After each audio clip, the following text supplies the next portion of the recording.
Okay, Dave Mandell back again. We're about 3 or 4 minutes past the hour. I see people coming on actively, but I think we should probably get started so that we go and make sure I finish at the top of the hour.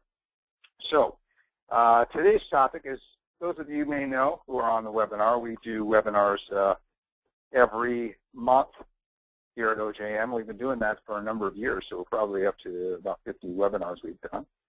Try to vary the speakers and the topics because we have a lot of smart, experienced people in our firm that have expertise in different areas. That's the model of our firm, is a multi-specialty firm where we've got folks who have tax and CPA backgrounds. We have folks who have benefit planning backgrounds. We have folks who have asset management, investment backgrounds. And we're pretty varied within that group as well. We've got myself, whose background is an attorney. We've got financial planners and insurance folks. So if this is the first webinar you're joining, then glad to have you. If you've been on others, we look forward to seeing you on future ones as well. We'll have some good ones towards the end of the year. I imagine there's going to be a good tax one in the fourth quarter, and probably a couple other topics, and maybe something post-election as well. So today our topic is asset protection. And before we founded OJM Group, when I was practicing law, this is what I did, helping folks like physicians, business owners, investors, and families help protect the assets they built from lawsuits. And what's should be obvious, hopefully, in the title, is that a lot of the tools that you can use in an asset protection plan actually can help you build wealth in addition to protect it. And that's something I think that gets ignored by a lot of the marketplace, with people just looking to use legal tools that provide wealth accumulation benefits. Certainly, we're going to talk about some of those, but there are some tools that actually allow you to build it and protect it at the same time. And we're going to touch on those as well.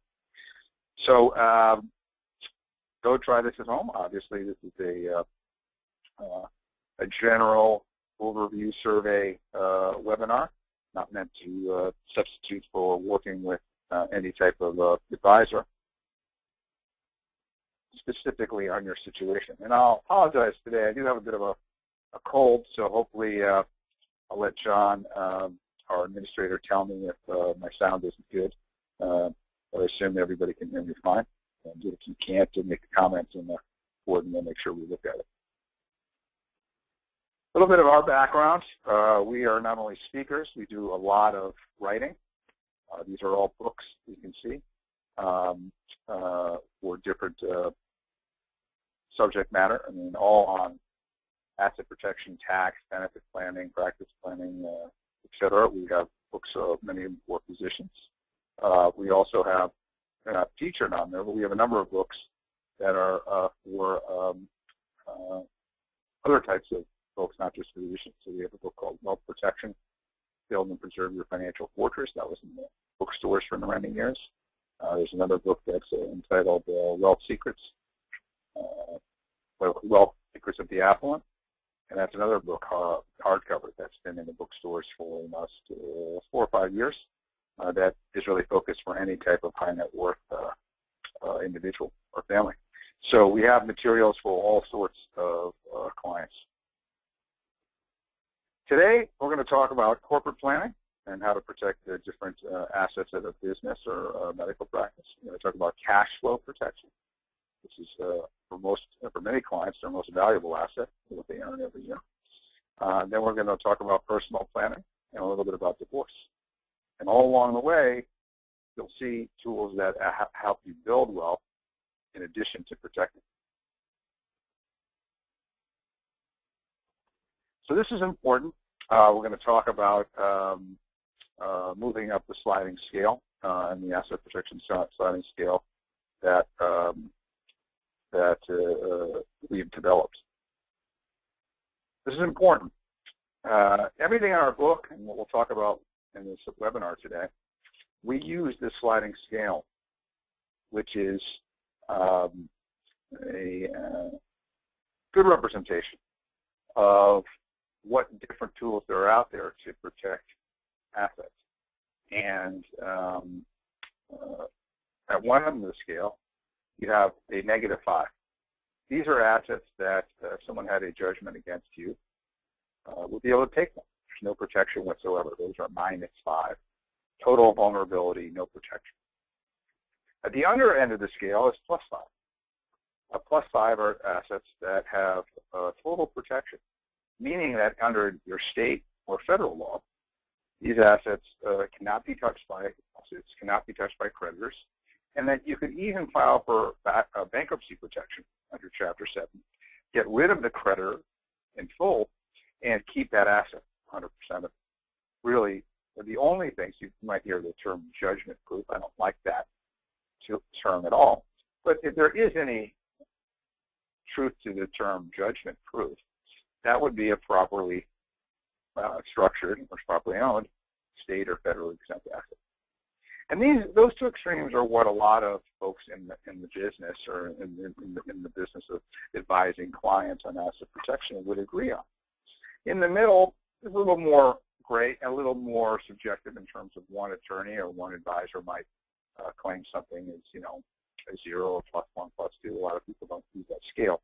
But certainly in the middle of the scale are tools like joint ownership, certain types of ownership that provide some protection, but also have some vulnerabilities. Legal tools like limited partnerships, limited liability companies, trusts, are all sort of in the middle of the scale in that they each provide certain levels of protection, but they all allow certain levels of either creditor access or they prevent you from accessing an asset. Each of them have their own pros and cons. None of them are totally vulnerable, completely, like a -5, and none of them are totally protected, but you can have access to the asset, excuse me, like a +1. So truly, the middle of the scale is where a lot of attorneys do their work, and this isn't to knock attorneys at all, as somebody who is a licensed attorney in a couple of states, is the tools that I did when I was practicing law, the tools that most attorneys do when they're practicing law, are not the most powerful asset protection. They're in the middle of the scale. They're important, and a lot of our clients at OJM Group end up implementing one or more legal tools. But if you want to have a true asset protection, you have to use the tool that protects you the best. Right? I mean, it's just like medicine, diagnosing a patient with a certain ailment and not giving them the best medicine. Okay, you may take a combination of medicine, a combination exercise, diet, etc., whatever it is, long term. But you certainly want to give them, provide to them, have them leverage, have them access the tool that actually does the best job. And so when a lot of clients have the misconception that asset protection is solely a job for an attorney. And that's unfortunate because I can tell you when I was practicing law in New York and California, I could not provide to my clients the best tools that could help them. I could provide part of their plan, but I had to send them elsewhere to get their entire plan. Because if they didn't access exempt assets, whether they be qualified retirement plans or other benefit plans or certain insurance products or annuity products or homes or even certain types of using leverage in certain types of ways, if you're not accessing all those tools, then you can't get to the +5. And interestingly enough, those are the tools, the type of things I just mentioned, that also help you build wealth. Whereas the legal tools help you protect wealth, but they don't provide any additional wealth building benefits. They don't help you reduce taxes. They don't help you certainly build wealth because they're not really investment vehicles. They're just structures to own such vehicles. So the point of this is the proper planning really involves a number of different disciplines. You want attorneys to be part of the plan or implementation. You need to have insurance people, benefit people, and somebody who understands all the tools to provide that kind of planning.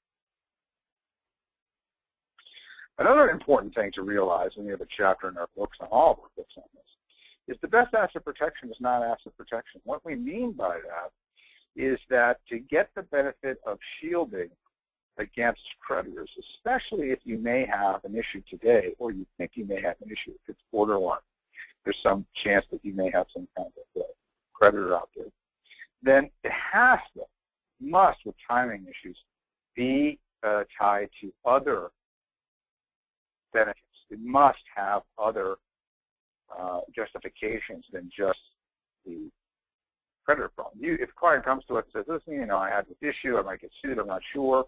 If you start to do things at that point that have no financial benefit, they have no economic substance to them other than protecting the asset from this potential creditor that you know about or you think may occur, that's going to be much more easily challenged, and in fact, maybe completely ineffective with fraudulent transfer laws, et cetera, versus a strategy or tool that has real economic substance that you might do whether or not there was a creditor book.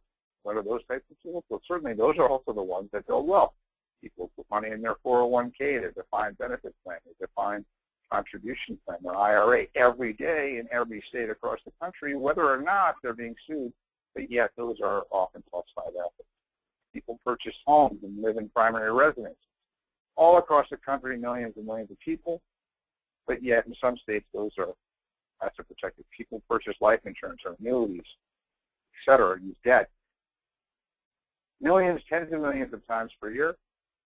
And again, the great majority of those have no asset protection concerns while they're doing it. These are strategies, tools, techniques that you could use even if you may have an issue, or you think you might, because they have economic substance. People do them all day long, even though they don't have a creditor problem. To contrast that to setting up a trust and gifting a significant part of your wealth to a trust.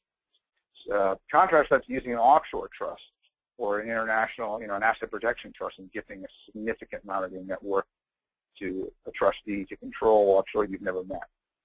Contrast that to setting up a limited partnership or anything domestically and giving away a lot of your assets to things and family members. That could be completely legitimate, but there's no consideration for it, meaning it's a gift, you're not getting low value for it.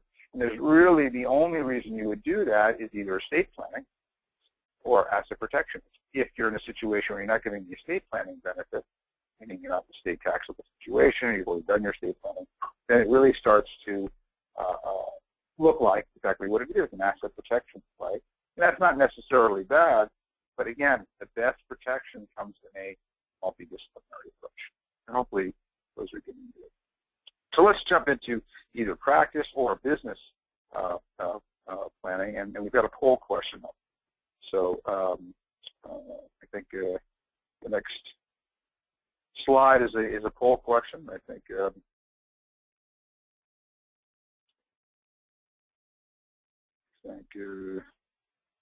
John is putting that up there. Oh, okay, here we go. I apologize, I did not see the last one, but now I'll be on top of that. So we have a question. What are the concerns? What are your biggest lawsuit risks you're concerned about in terms of asset protection? Being sued by employer partner, by customer, malpractice, just the act's family members. Give folks a final, give people some time to get this out.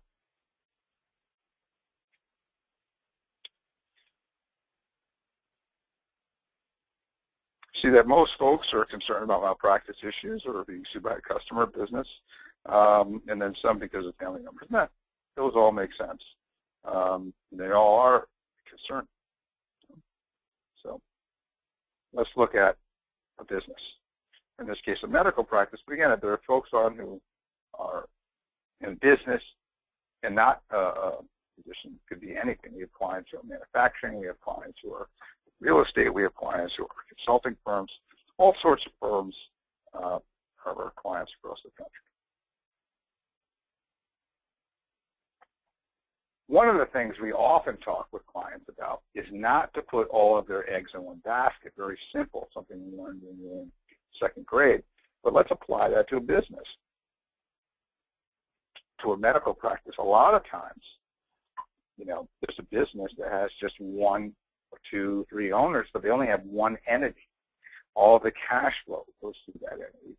All of the employees are employed by that entity. All of the services that are provided to customers or patients are through that entity. So if there's ever a claim, everything's on the hook. The assets, cash flow, employee issues are tied in. You've got all the potential liability of employees and customers and patients with all of your cash flow and assets, and there's no reason to have to do that. Oftentimes, it makes sense to split up entities and use multiple buckets to run the practice. I'll tell you about our business. We have 2 owners, but yet we have 5 different entities.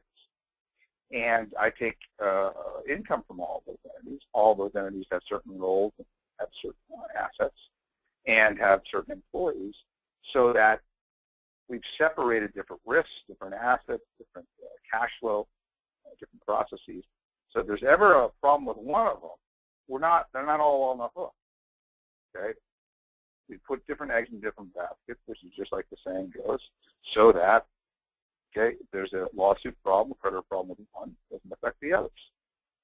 But you can even go one level beyond it, as we talked about. This is not just about protecting. This is also about building. By having, in our case, entities that are taxed as partnerships, entities that are taxed as corporations, entities that are taxed as C corporations. In our case, not only are we able to protect ourselves by having different entities, we're also paying less tax because of it. Because there are tax benefits that go along with S corporations. There are tax benefits that go along with C corporations, and there are tax benefits and opportunities that go along with partnerships. And if you only have one, it doesn't matter how good that is. You're limited to the benefits, the opportunities that type of tool provides. But if you're like us and you end up using different types of entities, then you have, not only can you have multiple benefits by that because you're getting the tax benefits of the different things at one time, you're also better positioned as tax laws change, which they always will, that you've got in place an easy way to take advantage of if there's new benefits to different types of entities. You haven't put all your eggs, again, in one basket, one tax plan. So this diagram just shows one possible iteration of that, which is having the main practice have certain employees, certain owners, provide certain benefit plans, have a management agreement or a marketing agreement or a billing agreement between the practice or the business and this other entity with a lawyer, in fact, like attorney-client who's got a management using it this way. And not only are they protecting the assets by splitting up their income and employees and assets, but they're also able to offer some benefit planning by having that second entity be a different type of entity, in this case a C corporation, where their main entity is taxed as an S corporation. So they're able to layer in some new benefit planning, some new tax opportunities, which then allow some further asset protection opportunities in those benefits because they have multiple entities. So it really works on 2 or 3 levels. Not only are you putting eggs in different baskets, those baskets are allowing you to save taxes and perhaps even sponsor benefit plans that allow you even another level of asset protection because those plans are exempt. So you've really got 3 benefits of doing something like this, but I see so many practices and businesses that aren't set up this way. They only have one entity, and they have all their eggs in one basket. Another way to kind of use the multiple entity structure is to protect accounts receivable. Now, accounts receivable are a very large asset class in many medical practices and in certain types of businesses beyond medicine as well, where they do the work and it takes a long time to get paid. Okay? Almost every client, a lot of companies have accounts receivable, and for some it makes up a very large asset compared to their other assets. You don't have to own your accounts receivable as an asset inside of your main business, whether it's a medical practice or another business. You can separate that with a financial asset. You could sell your accounts receivable, but you don't have to sell them. You can transfer them to another entity that's owned by the same owners, in this case, physician or family member, It could be by the manufacturing company and their family members. Set up a separate entity, and again, have that ownership of the accounts receivable segregated, separated, so that it is beyond the reach of the creditors of the business. Okay? So this is typically a tax-neutral transaction. There's not any tax benefits to it, but it can be a very strong way to protect accounts receivable, which for some businesses like physicians is often their largest asset. Okay? Other assets kind of use the same exact tool, which is to separate the asset and then have an agreement back to the practice. In the case of real estate, that's typically a lease. Same thing with other assets like equipment or intellectual property, where you might have a license agreement. Don't have the main business own the most valuable asset. That's the chapter 1 of all their books. Okay? Separate that asset into a separate entity, same ownership, and lease it or license it back to the business. That way, if the business ever has significant problems, lawsuit, creditor problem, etc., that asset is not vulnerable. That lease, and you could have it be a month-to-month lease or a terminating at will lease, so that the creditor of the operating entity really has nothing. You can imagine a restaurant that has a really valuable below-market lease, in particular, in a great location. Restaurants, go up and down, but they may have a great 10-year lease. So if in 2 years the restaurant's not doing well, but if that lease was owned in the LLC, not in the main restaurant, but even if the restaurant goes south, they still have that lease and perhaps could sublease it or set up another restaurant in the same space and still take advantage of that below-market lease. Lots of examples, licenses, intellectual property, build a whole business over an intellectual property. The business goes south, you keep the intellectual property separate. You can then start another business with that intellectual property or license it, sell it to somebody else. But if it's asset of the company and the company goes south, you're going to lose that to the creditors. So it seems pretty obvious, but very few clients do that in a significant way. A lot with real estate. Real estate, generally, people will separate, but with some of these other assets, they don't do that. So another major asset of any business, and certainly in medical practice, is your cash flow, okay? Which is what you take home. Well, how can you protect cash flow? Okay. Well, the best way to protect it is not to have it come into your name. We'll talk about once it comes into your name, you pay tax on it. That's the first negative. So you're left with anywhere between 60 and 50 cents on the dollar, and if tax rates go up, it could be more like 50 cents on the dollar or less to go invest and then protect that. So the first is, if it gets into your name, then taxes take their chunk. And then once we have it in your name, depending on your state, we have different options to protect it. We'll talk about that in a second. But even better if we can protect the cash flow before it hits your name, because we can protect potentially 100 cents on the dollar, in some cases 80, 70 cents on the dollar, rather than the 50 that you may get in your name. So we always like that. So what are the ways to protect cash flow? Well, the most obvious one, or the one that most people take advantage of, is a qualified retirement plan. These are 401ks. These are profit sharing plans, defined benefit plans. Even for these purposes, like a SEP IRA, in almost every state, these are protected at the highest level. There are some states that have some restrictions on particular IRAs and things like this. Certainly, we'd be happy to talk with you about that. But the general rule is that these are protected at the highest level. Okay? So that this is when you put money in a qualified plan, you get a terrific tax benefit in that you're getting a deduction by the company, by the practice or business that goes into the qualified plan, and you don't pay tax on that. And those dollars are in the qualified plan, totally protected from creditors. Okay? And that's terrific. However, as we'll talk about in a second, for tax purposes, that may not always be a great thing long term. Section 79 is what I call a hybrid plan. That's really a fringe benefit plan under the tax code. And this is a plan that can be done in addition to a qualified plan. And depending on the state, you get either significant asset protection by having it owned inside of a trust or LLC. A lot of flexibility there. And in many states, probably about 20 states, it is asset protected at the highest level, even if you just own it in your own name. So again, I have this plan for myself, and I'm a resident of Florida. Florida, this plan is totally protected at the highest level. The taxes is certainly better than just paying tax on a dollar that goes into your name. You pay some tax on it today, but you actually grow it tax-free and pull the money out tax-free.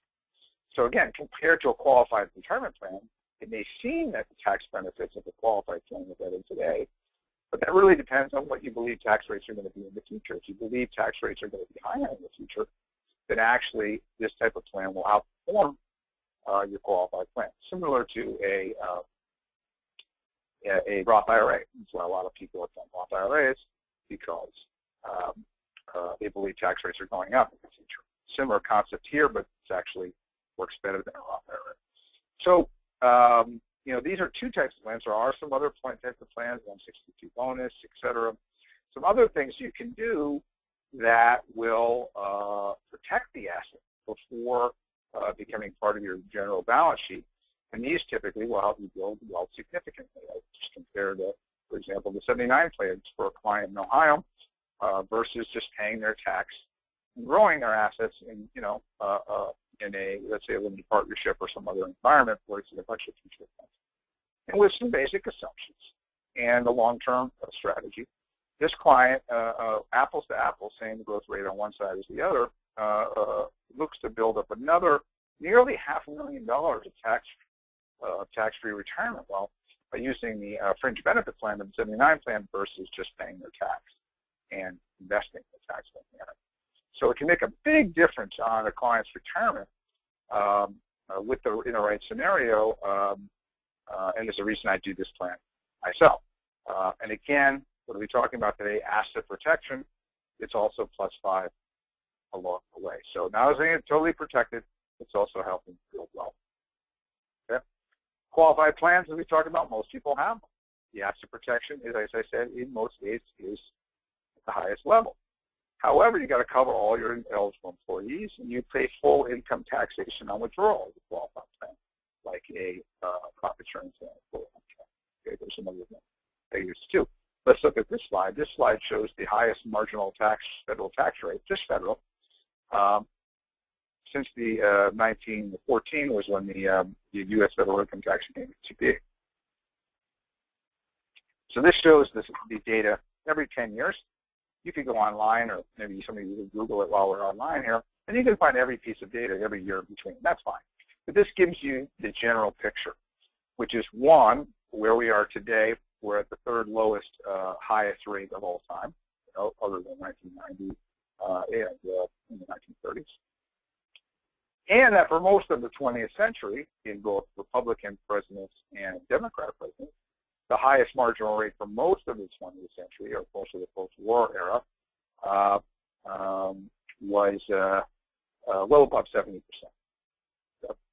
So, you had Republicans and Democrats, Eisenhower and Kennedy, and then Johnson and Nixon. So Democrat and Republican, and Ford and Carter, Republican. So all different back and forth in terms of the president was, but yet tax rates were above 70%, and in some places above 80%.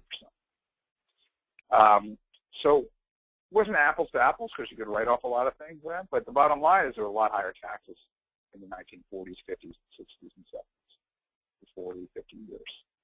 So all that means to me, my father will tell the story. He's a physician, radiologist. I looked at his tax return from 1977, and it showed a marginal tax rate of over 70% federal plus Massachusetts or around state taxes. He was putting money in his profit sharing plan, so deducting it at 70, 75%, and now he lives in Florida and pulling it out at maximum of 35%. That's a great deal, right? Put it in at the high level, took it at a low level. So I look at myself, my brother, who's a cardiologist, say, okay, now we're going to put money in a qualified plan. We know we're deducting it today at a maximum of 35%.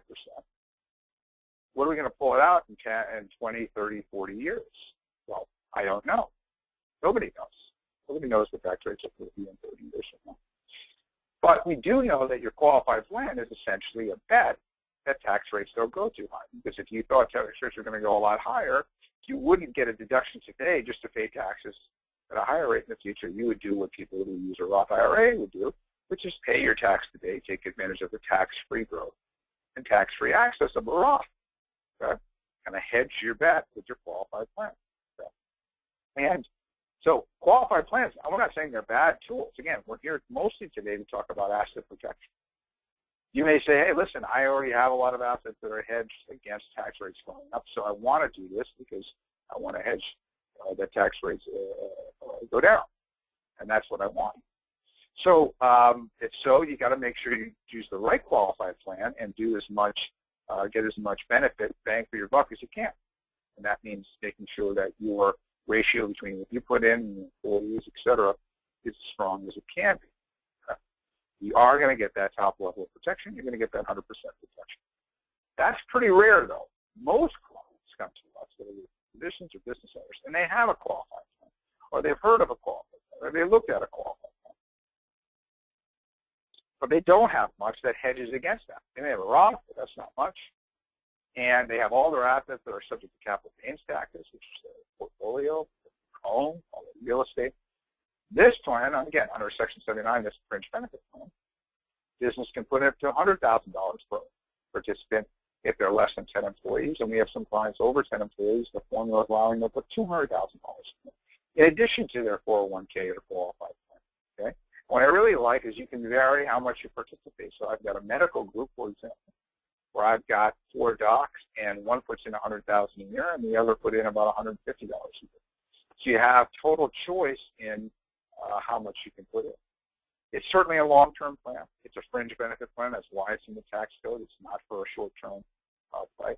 But it can be an ideal hedge against future income and capital gains increases. We don't have it here, but in our book, capital gains taxes are the lowest they've ever been since 1940s, when the capital gains tax was put in place to pay for World War II.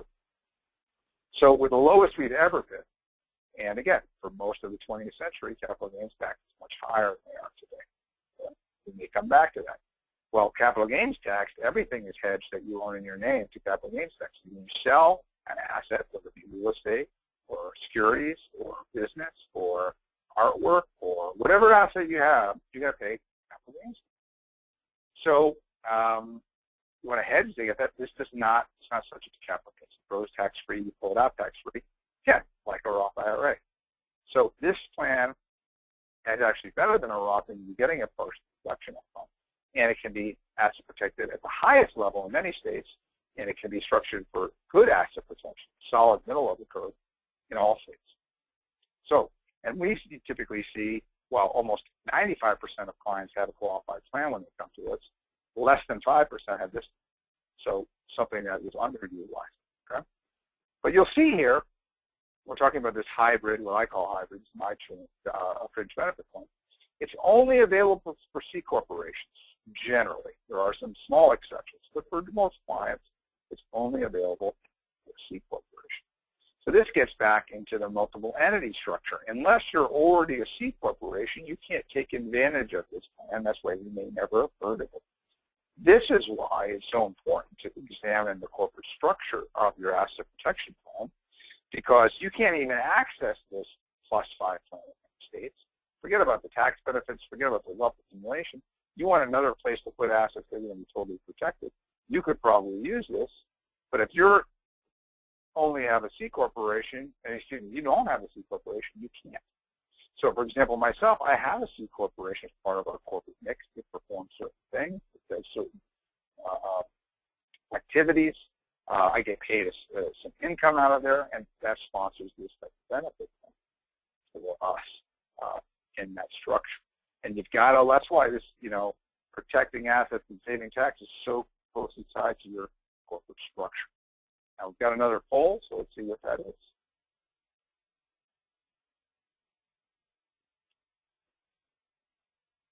Do you have a traditional qualified plan?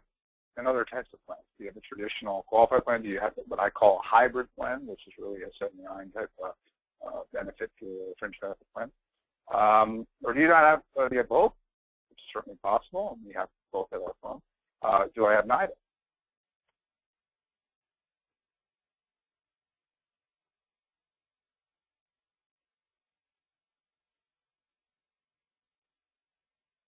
So results are not surprised. Nobody's got this benefit plan in place, hybrid benefit plan.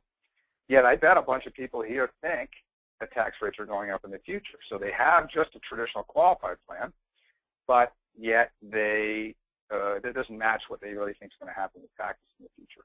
The other thing about qualified plans is the cost for employees is very high, and the cost for on a fringe benefit plan often isn't as high. And if you don't have a qualified plan, which 25% of you don't, that may be because of the high cost for qualified for employees. And this is another reason why a fringe benefit plan may make sense to look at as an option if you're not doing anything right now. Captive insurance company is probably the greatest tool out there when done correctly. I've been working with them for 15 years to insure a business, to provide risk management, to provide asset protection, and to protect the cash flow that ends up inside of the captive. It also, when properly structured, has tremendous tax benefits, probably the strongest tax benefits I've seen out there. What does it mean? It means creating your own insurance company, and that means providing insurance coverage for your business, for your practice. You've got, again, clients who are manufacturers. You've got clients who are in the real estate business. You've got attorneys. We have physicians, solo and in groups, all using this kind of structure that's providing insurance that they don't have today. So you may say, oh, I already have malpractice, I already have general insurance. There are a ton of risks that every business has, that my business has, that your business has, but you don't have insurance. That could be exclusions in your current policy. That could be going beyond your coverage limits. That could be a whole host of employee risks or economic type risks that you don't have insurance for. And if you got that insurance and it was reasonable and it was priced properly, you could purchase that, get a deduction for it, whether it's from your captive or from another insurance company. The difference is that this captive, when properly structured, is tax exempt on a lot of its income. And so you can get a deduction from one side and not pay tax on the other side legitimately under the IRS rules. Got to be structured properly, got to be done right, and if it's owned by a trust or an LLC, then it can be asset protected at a very high level, and with the proper benefit planning in place for the executives or the physicians who own it, you can have some powerful wealth distribution planning as well. So provides risk management, covering risks that the practice doesn't have insurance for now. The assets can be structured for the highest level of protection. So you're really turning taxable -5 wealth that's going to flow into your name into tax-free +5 wealth. And there's so many other benefits. We could spend certainly a whole hour, if not a couple of hours, on this tool. But I want to keep moving so that we keep time. We've got about 15 minutes. So we got a poll up. Let's see what that poll is.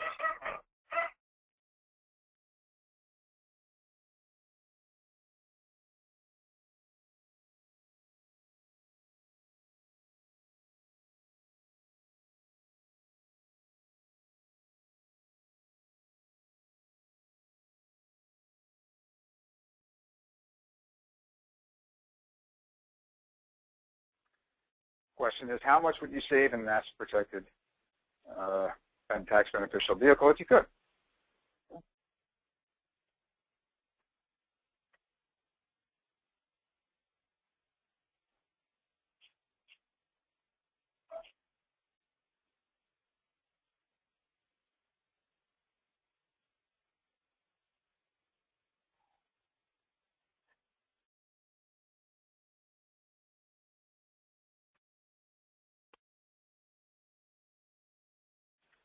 Okay, so poll results in, and again, not surprising, most people would have some access, have some ability to put some dollars away. Some of you some significant dollars if you had the ability to access something like this. And we just touched on a couple of tools that may make sense for any of you who had mentioned this, because certainly we have clients putting in $50,000 or less into some of these vehicles, and all the way up to hundreds of thousands of dollars a year when the circumstances make sense.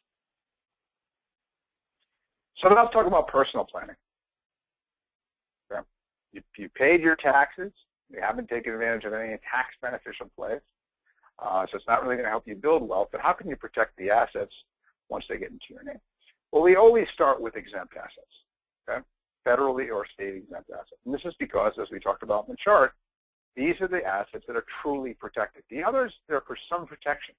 There's some hurdles. There's discouragement. There's making it difficult and putting you in a position to negotiate with a creditor. And that's all powerful and important stuff as part of an asset protection plan. But these are the only tools that are truly protected.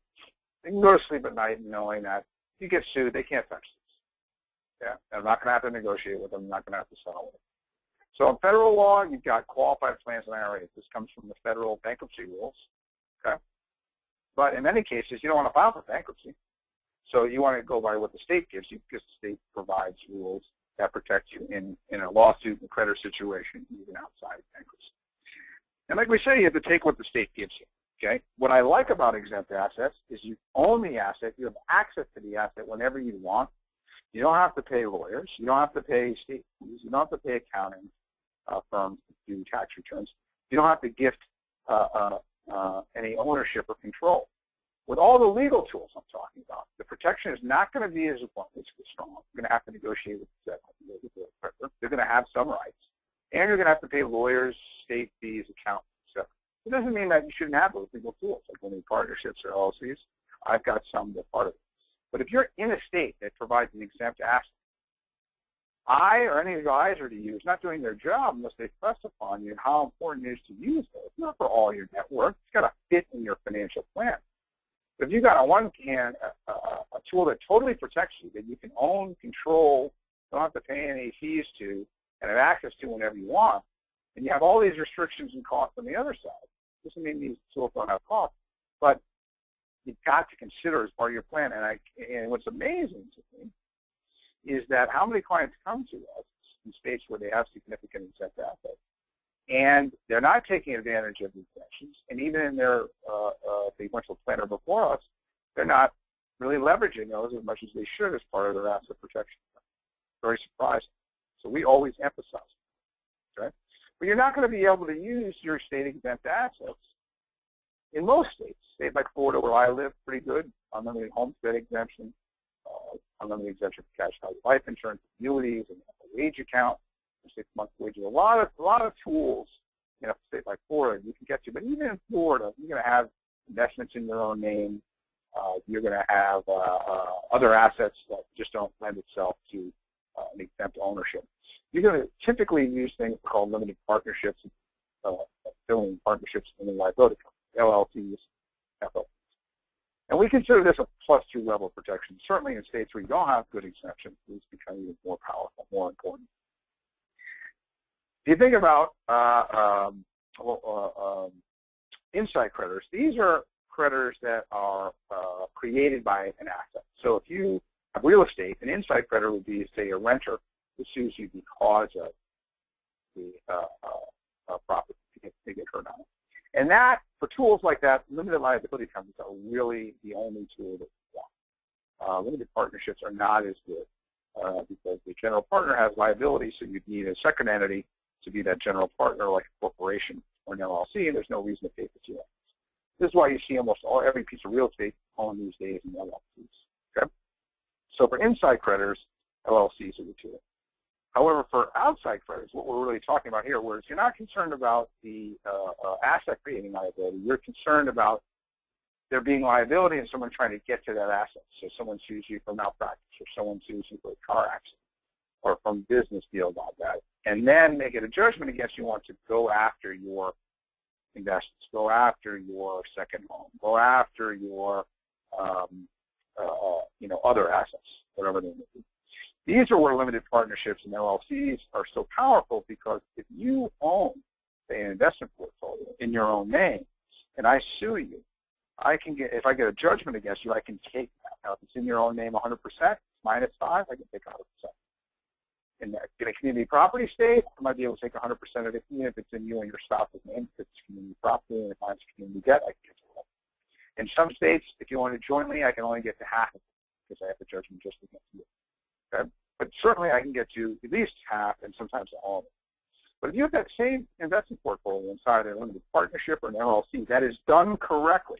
That's important. That is done correctly. That means the right operating agreement, that means the right maintenance and all the formalities, all everything done correctly, then I can't just get to the asset. I can only get what's called a charging order. Okay? And that's both true in limited partnership context and in LLC. Okay? What does a charging order mean? Okay? A charging order means, sorry about that. Technical issue there. Let's get back. Apologies, can do this quickly. Hit a button. Properly.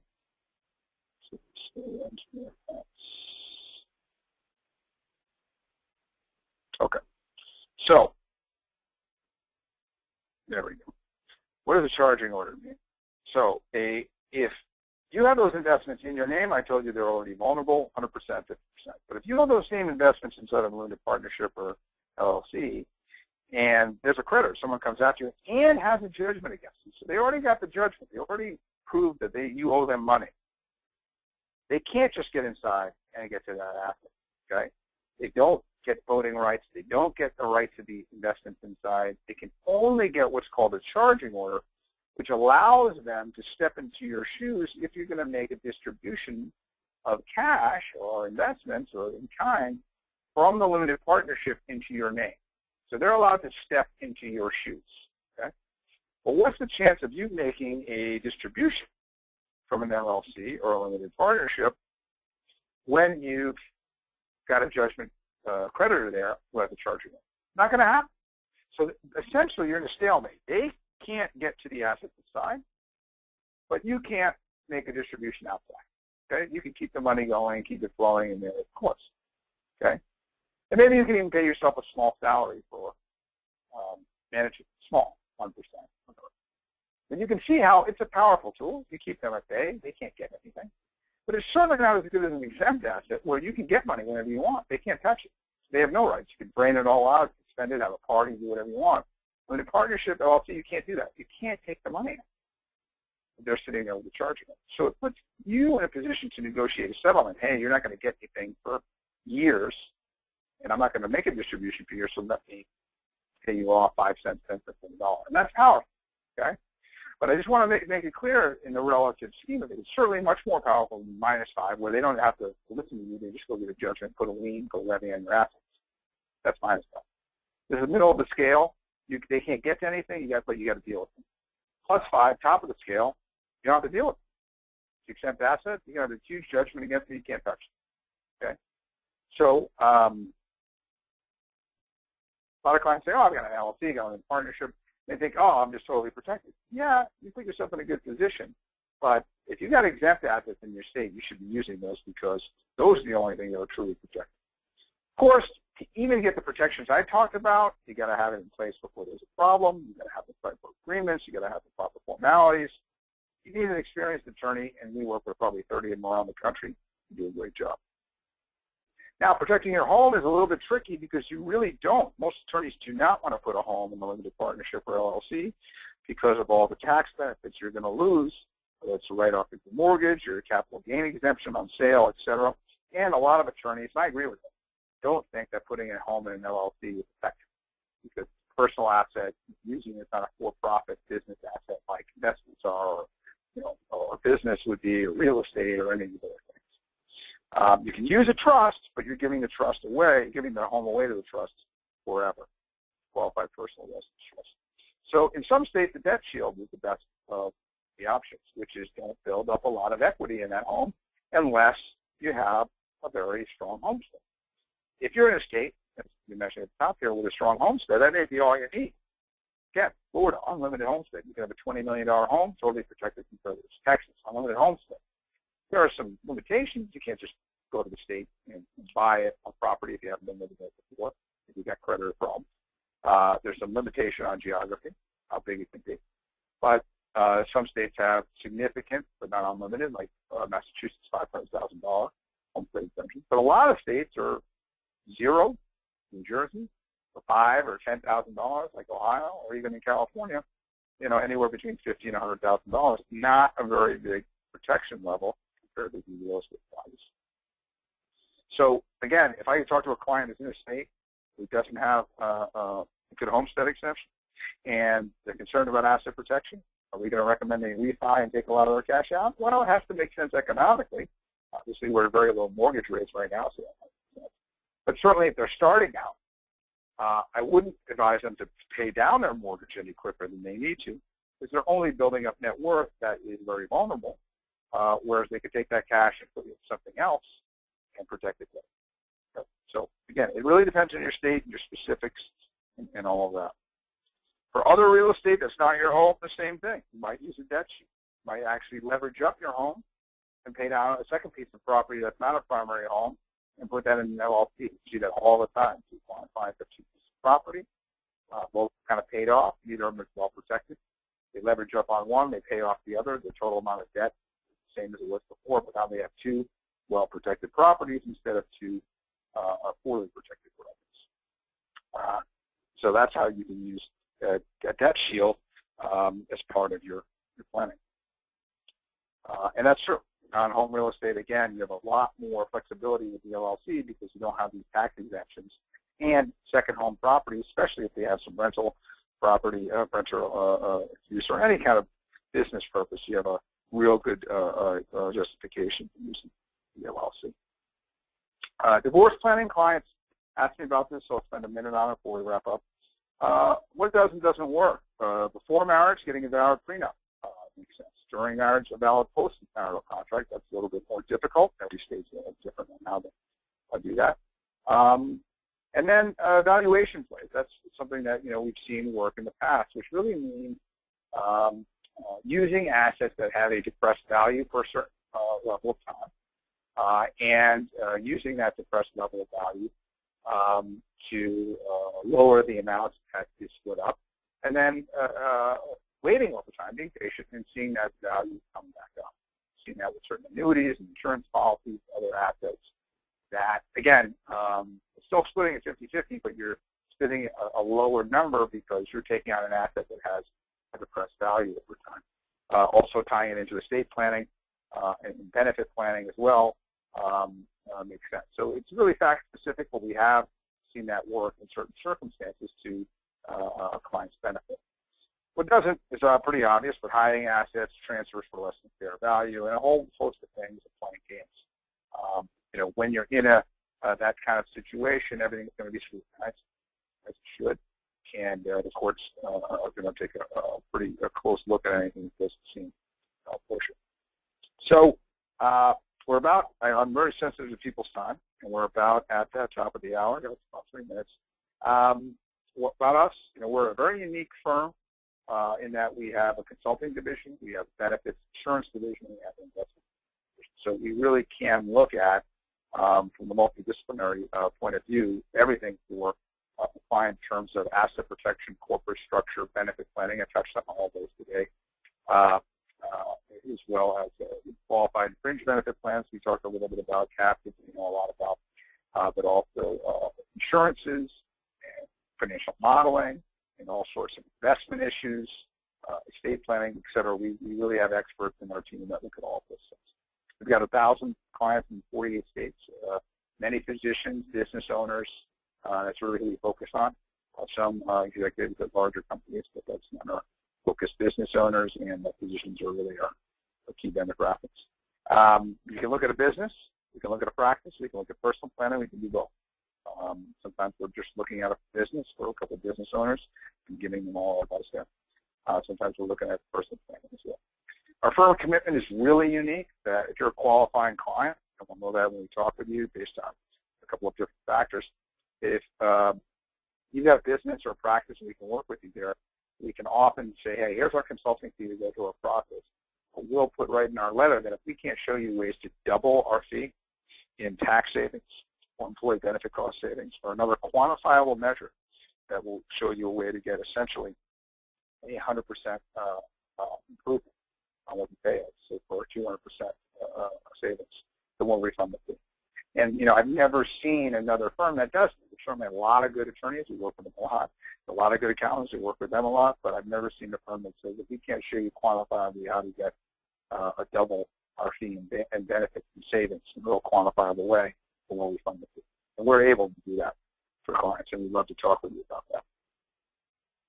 How we work with you, we always start with a free consult. Again, we make 1 or 2 conversations, 3 conversations. Let's get those to fit. We're busy, we're growing, we're successful. We like taking on new clients, but we're only going to do that when there's a good fit on both sides. And set a fair fee and work together. And hopefully, if some of you found some of these answers interesting, and you saw some things you haven't heard before, you haven't put in place, we'd love to chat with you about that. I think we may have a final full question. Certainly, you know, we have a lot of material. You can get a free copy of our book for doctors only, or my state-specific book. I mentioned our Wealth Secrets book, which is for all sorts of folks who aren't physicians. You do the initial consult, and give me a buzz. Email me if you've got a question, and certainly we'd love to chat with you. So I think we'll go to the final poll, and then we'll wrap up.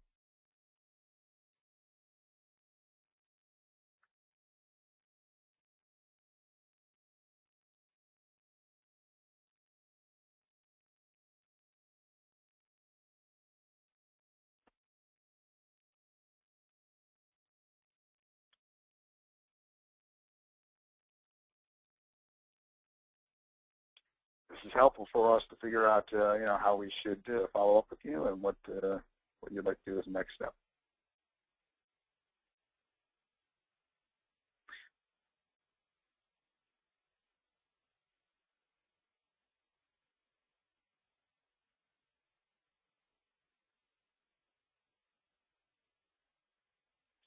Hope you finish this up. Appreciate that. So that's great. There are people who want different types of follow-up. We're happy to do all of that. So I want to take time to thank everybody. We're right at the 1 hour mark, so that's perfect.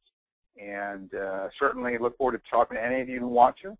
And hopefully we can get a sense that there's a way we can help you. And look forward to seeing you on another webinar in the next a couple weeks. We'll be doing one in October. So thank you and have a great evening.